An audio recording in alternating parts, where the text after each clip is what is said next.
Mapagpalang umaga po sa lahat-lahat mga kamusang.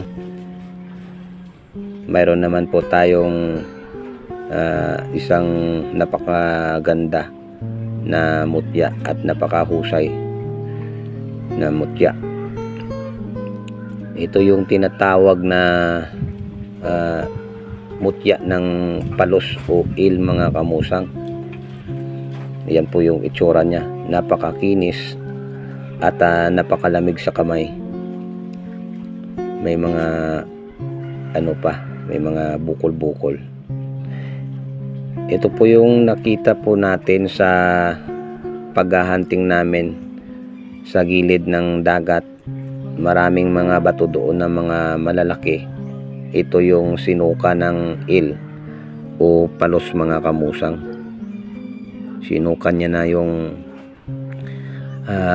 mutya niya.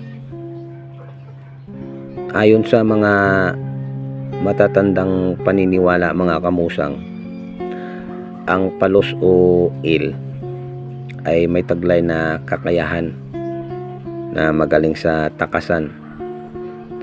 Kahit ilang tao pa ang hahawak sa inyo o pipigil sa inyo mga kamusang, ay dumudulas lang po kayo.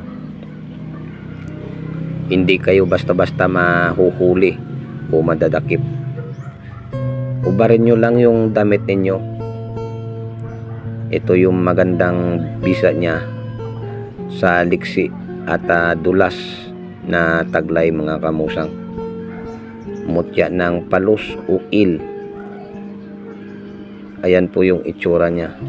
Sa personal po, pag mahawakan ay napakalamig at napakakinis talaga. May mga bukol-bukol pa. Ito yung bertod niya mga kamusang.